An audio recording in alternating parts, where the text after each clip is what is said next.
to see you. Great to talk to you. Thank you very much for your time. My pleasure.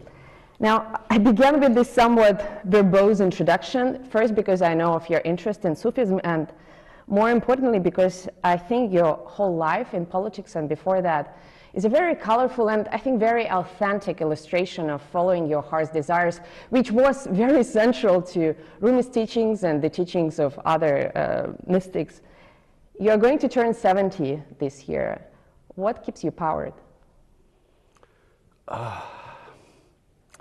Well, let me say one thing. When a human is born, within him, he's trying to look for God. And this is a constant journey towards God. A lot of people, unfortunately, never ask the two questions. They never ask themselves, what is the purpose of existence? And what happens to me after I die? But whenever they ask these questions, it takes them towards God. The only way you have the answer to this question, the purpose of existence, what happens to us when we die, is in religion. And all religions answer that question. Science doesn't. So the two ways of existence, one is the spiritual and the other is the material. And for me, if you are on the spiritual road, then you will always be looking for how you can face your God after you die, that you have fulfilled your responsibility as a human being. And our responsibility as a human being is, the more God gives us, the more responsibility we have to lift to help other human beings. Well, let's talk about this practical aspect of our lives, helping other human beings and the state of the world, which there are a lot of concerns around the world about where it's going, many apocalyptic projections. I wonder how you feel about it, and how do you feel about Pakistan's ability to adapt to this shifting landscape? Well, the world faces two huge challenges. One is climate change, where material existence, when we only live in this world for material well-being, then the classic example is how we imperil our own existence, is what climate change is. How we have ravaged the earth, and how we have misused the blessings of God. On the other hand, so that is the biggest challenge, I think, for human beings, because unless we do something, the world collectively does something, then we face, we already are facing issues all over the world. The weather patterns, and then the impact it's going to have on food security, and so on. The second biggest challenge is the plunder of the developing world by the ruling elites of the developing world, where every year huge amounts of money, according to the factile of the Secretary General of the UN, $1.5 trillion move from illegally. There's a trade imbalance anyway. I mean, the money flows through the trade imbalance to the developed world anyway. But the illicit, the illegal, money laundered by the ruling elites, over $1.5 trillion every year moves to the offshore accounts and Western capitals. Now, this is going to have severe consequences on food, on hunger, on starvation, on imbalance between the rich and the poor. And so I don't think enough attention is being paid to the second one, because the richer countries benefit from it, because they have this inflow, so they don't care. But the poor countries are getting destroyed. You don't get those profits, after you finish your journey in this world. So at a certain point, that should come to an end. Now, I mentioned Rumi, and he wrote something to the effect that clever people want to change the world, while wise people focus on themselves. And I wonder if the current predicament, including the ones that you talk about, climate change and the plundering of the human societies. Of the poor countries. Yeah. If that is, in a way, a consequence of some clever people trying to make the world a better place, because all the plundering, all the has been done under seemingly positive slogans? The plunder is simple. Ruling elites, what they do is, when they, as Prime Minister and me as a Prime Minister, if I want to take money from Pakistan and my ministers, the only way I can do it is by destroying the institutions that will stop me from doing it. The judiciary, the accountability, the tax department. So when I destroy the institutions, the country goes down. And this is why countries are poor. But what is happening? The rich countries are now building barriers. They are allowing the capital to come in, but they don't allow the labor to come in. They don't allow the unskilled labor to come in. So people are dying in the seas, they're immigrants, and this will get worse. They're building walls.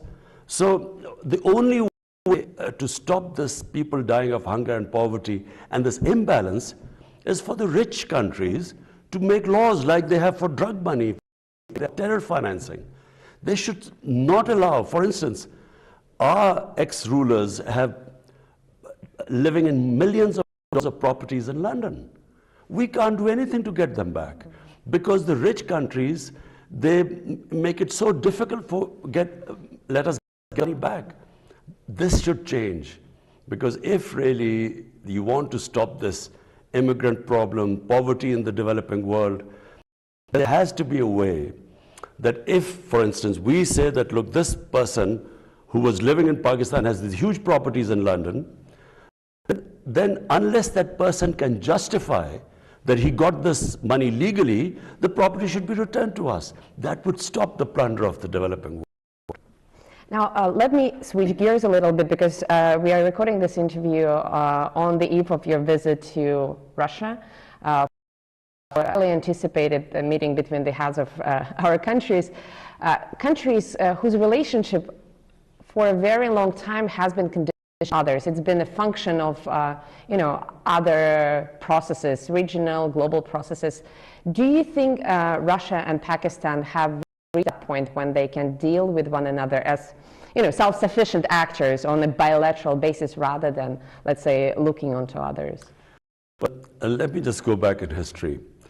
When the Cold War was, ravaging the whole of the world was divided into blocks.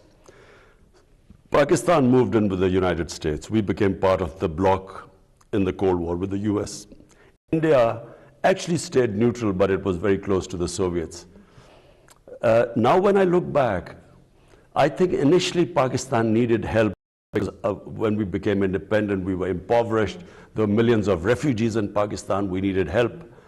But, beyond 10 years or so, we should have then been non-aligned, independent country, stood on our own feet, not relied on aid. We became part of a bloc because we got foreign aid.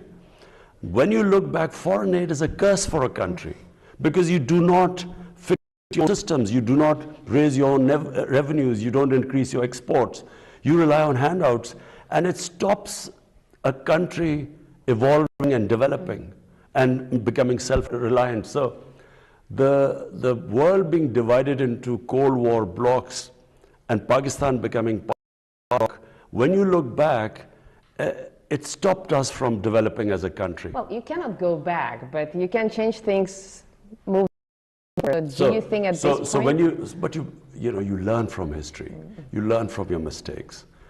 You have to know how to take the notes. I guess that's your motto in life, right? You cannot move forward in life until you learn from your mistakes. So now what we want to do is not become part of any bloc. We want to have trading relationships with all countries. We have suffered. India became a hostile country, so the trade between them was minimal. Iran had sanctions, so we couldn't trade on the west side. Afghanistan has 40 years of conflict. We couldn't go north and then to Central Asia. To Central Asia because we became part of the US bloc and Central Asia was part of the Soviet bloc. So what we want now is trade with everyone. And what is the purpose behind it? To raise our people out of poverty. That is the main, any head of state, his main focus should be how do you raise people out of poverty. And the best way trading with everyone and trading. Regions develop. Now our region has been left behind because sadly there's hardly trading with the neighbors. But Prime Minister, intention to trade is perhaps not enough because, as you know, our countries for quite some time have been discussing a large infrastructure project. I think it's called the Pakistan Stream, a gas pipeline. But forgive me my pun, the stream hasn't gotten enough steam yet. And now, in addition to logistical financing challenges, we are also dealing, I mean, Moscow is dealing with the threat of arbitrary sanctions, Western sanctions, that could be imposed on any Russia-associated project. Do you think this project and others will be up and running in our lifetime? Because sure, you're free, technically speaking, you are free to trade with everyone, but you know how geopolitics works, and there are some subtle ways of imposing pressure on international partners. That's true. I mean, this North-South pipeline, one of the reasons it suffered was the companies that we were negotiating with turned out that the US had applied sanctions on them.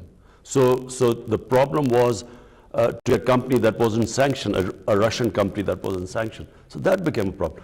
With Iran, we are gas deficient right now. We could gas pipeline from Iran, but Iran is sanctioned. I have to say that the developing world really wishes that there is not another Cold War. Because, you know, how do we go ahead? Our purpose is not that we become part of any bloc. My main purpose is we have almost half our population, the bottom 50%, half is above poverty line and half is below. But if there's like this commodity super cycle when commodity prices have gone up, or if there's a shock like the COVID-19, then they start going below the poverty line. So the last thing we want is the world divided into blocs, sanctions, and I'm hoping that this Ukraine crisis is resolved peacefully.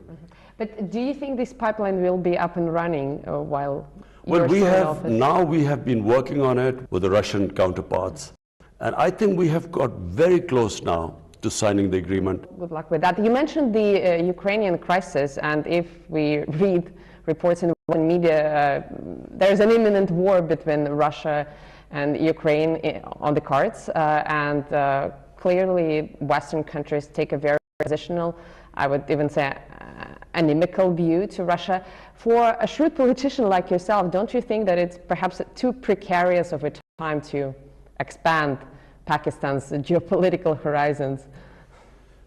Well, firstly, this doesn't concern us. I mean, you know, we have bilateral relationship with Russia. We really want to strengthen it. You know, as I said, regions develop. It's not countries don't develop in isolation. It's because a whole region goes up. Like we saw the European Union. I mean, I was in university in England when the European Union came into being, and then the whole area standard of living went up. So we want to sort of really, we hope that, you know, sanctions are lifted on Iran so that, you know, we're short of gas here. And, you know, with Iran, it's the cheapest gas we can get. And similarly, we hope that India one day, I mean, Indian leadership, I wish they would concentrate on raising people out of poverty in India rather than proving to the world that the Hindus are the most superior race. I mean, leadership, how can a leadership not worry about having the highest poverty in the world is in the Indian subcontinent? How could they not worry about it rather than trying to prove to the world that the Hindus are superior? Well, but Prime Minister, on the other hand, many nations go through such period. I mean, it could be more or less painful historically, but the spell of nationalism has affected many countries historically. Now, you mentioned that you don't want to play camp politics anymore. You want to be a bridge. And this is a very admirable goal, also a very beautiful metaphor. I think Turkey or even Ukraine framed their foreign policy in such terms a few years back, but they were disappointed. What makes you believe that Pakistan can actually pull it off, being this bridge, let's say in Eurasia, when so many other countries attempted it and failed? Well, firstly, let me just say one thing. As a student of history, I do not believe that military conflicts solve problems. I believe they give rise to so many other problems. You go in to solve one problem. Supposedly, the US went into Iraq to fight Al-Qaeda, but in the end, ISIS came into being. If you look back, I mean, look at the conflict since 9/11. I mean, if a third party dispassionately did a proper analysis of so many people killed, what was achieved at the end? What happened in Afghanistan? 20 years of, God knows, hundreds and thousands of people dying. What was the achievement? So therefore, I'm not a believer in military conflicts. I believe that civilized societies resolve the difference through dialogue. And the countries that rely on military conflict have not studied history properly. Well, they have not studied history properly, and they haven't faced any accountability, because in this day and age, power still, decides what has to be done. Do you believe, on a personal, or let's say on a political level, in some sense of accountability, maybe historical accountability, do you think things will change in the world so that all the great aspirations that you have could be realized without us getting very cynical? Because I hear what you're saying on an emotional level, but I have covered so many wars and I have seen so many people killed absolutely for nothing that I simply don't believe that Western leaders care about things like human lives or even development in the developing countries. I'm sorry for saying that. It's true. Most leaders, the main concern is to stay in power. So if to stay in power, there's what they call as a good war, they won't mind loss of few human lives, as long as collateral damage. It's not people. It's collateral exactly. damage. I mean, as someone who looks upon the world from a spiritual point of view, I think it is insane to have a conflict with the idea of people dying and thinking that you will get more popular because of that.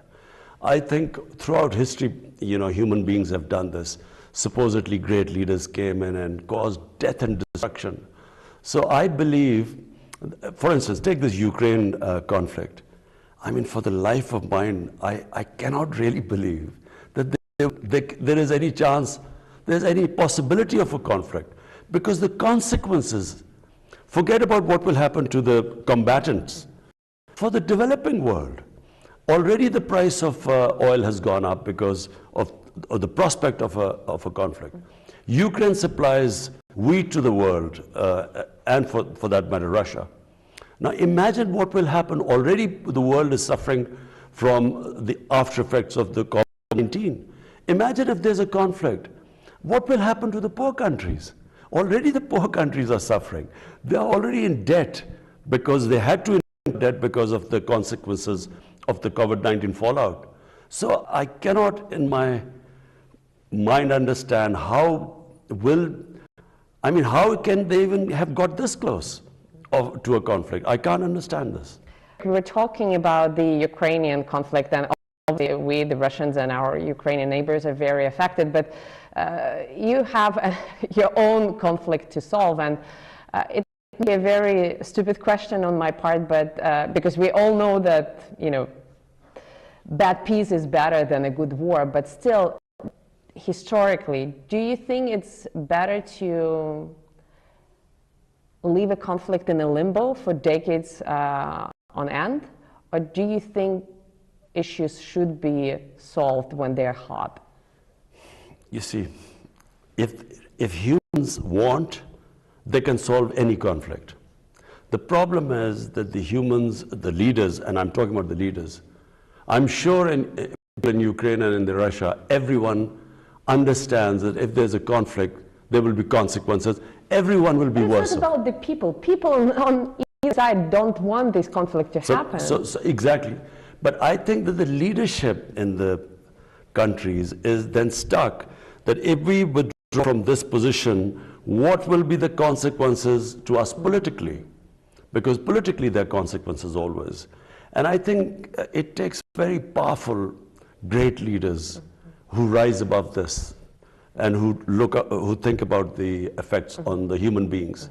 I do want to ask you about great leadership, but very quickly, I know that you have tried to deal with your mutual grievances with India over Kashmir, and I'm sure you're not satisfied with the results of those efforts.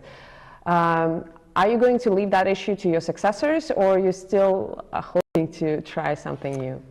You know, when my party came into power in 2018, first thing I did was to reach out to India. And I told them, you know, our only issue is Kashmir. Let's sit down on the table and resolve it. Let's have a roadmap.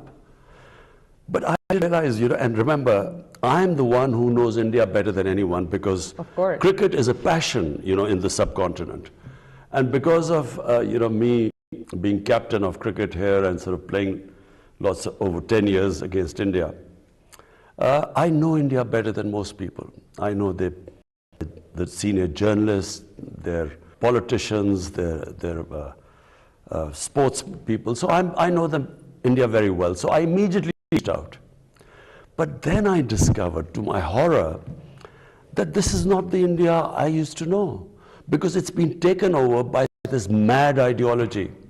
It's a racist ideology, which was inspired by the Nazis.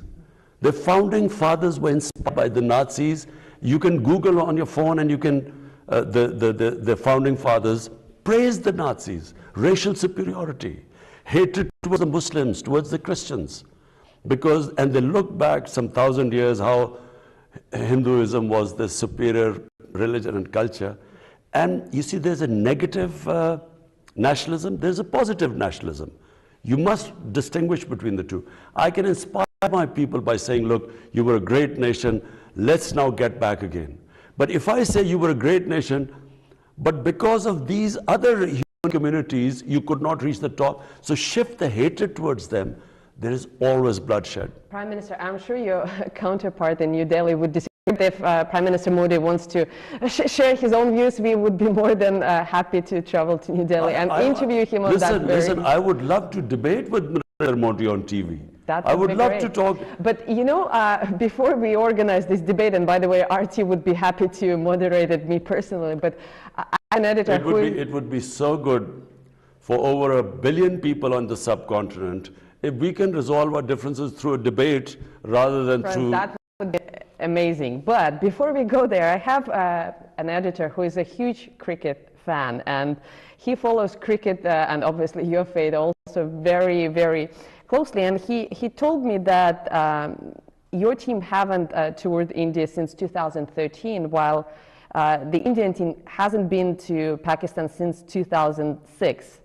Is there any chance, that's his question, is there any chance of restarting bilateral cricket tours as a way of rebuilding ties and as a way of rekindling that passion? Because if you have a common passion, there's something common inside of you. We are all humans deep down. I mean, we are all the same. So, you know, both the hatreds and the loves, they are shared. Do you think there's something, do you think cricket can be a saving grace? Well, we just played India a few months back, and I have to say, the celebrations that took place in Pakistan when they beat India in the 2020 World Cup, you know, I haven't seen people so happy for a while. But unfortunately, sport is connected to politics, no matter how much we try and separate it. Now, what India has done in Kashmir, it has unilaterally revoked its status, which was a special status, since 75 years, guaranteed the United Nations Security Council guaranteed the people of Kashmir the right to self-determination. So through their own democratic right, they could decide whether they want to be Pakistan or India. When they revoked that right, and that was 5th August 2019, that's when unfortunately things are worse. Now, if we try to pretend everything is normal, it means Pakistan has abandoned the people of Kashmir. So therefore, you know, we played in a third country like, you know, this World Cup. But bilateral ties, I think, will have to wait till there's some sort of a breakthrough here. Now, let me ask specifically about Pakistan, because this year marks the 75th anniversary of your country coming into being, and the figure of Muhammad Ali Jinnah still looms large with his philosophy of marrying modernity with traditional grassroots culture. And I think it's not only in Pakistan, but I see this philosophy coming to prominence all around the world. Even in Russia, I think Vladimir Putin subscribes to a similar brand of enlightened conservatism. When you see progressive things around the world, you benefit from them, but you stay true to your sort of your inner core, your collective soul. Mm-hmm. Why do you think it's becoming so popular around the world? Because whenever you try and superimpose another culture on a nation, it doesn't work. You know, colonialism, what did it do? What the colonialists created was a thin lot of people who imitated the colonialists, who in Pakistan would be called the westernized elite. But there was a big gap between them and the rest of the population. So, all over the world, but they are rooted in their own culture and history. If you cut that off, all over the world, when you cut off a country from its roots, a nation, and try and one thing or the other. In Urdu we say neither teeter or a bater, neither quail or a partridge. So the countries stay rooted in their own history and culture, and that's how countries evolve as a whole. What has happened with colonialism is that you have a tiny set of elite which pretends that they're Western, and the gap between them has become wider. It's what happened in Iran. The Iranian Revolution was that the elite of the Shah of Iran became cut off from the mass population.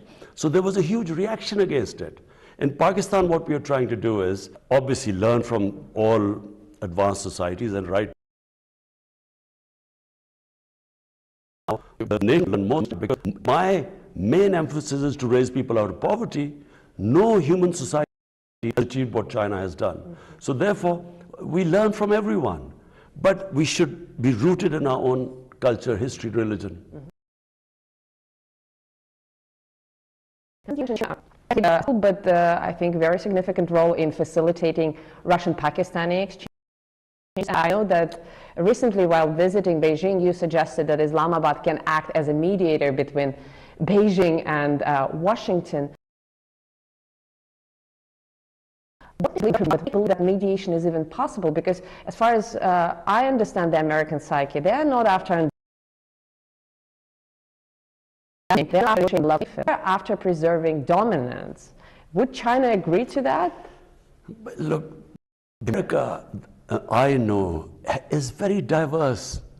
Any country, for instance, what is happening in India is not what India is like. This is not the India of Nehru and Gandhi. This is the India of Narendra Modi. A tiny, highly organized elite has taken over India, just like the Nazis took over Germany. So, you know, at a given point, there is this extreme nationalism which has been released in the US, and they want this dominance. But surely there are sensible voices in the US saying that conflict is where you are heading. Cold War is not the way.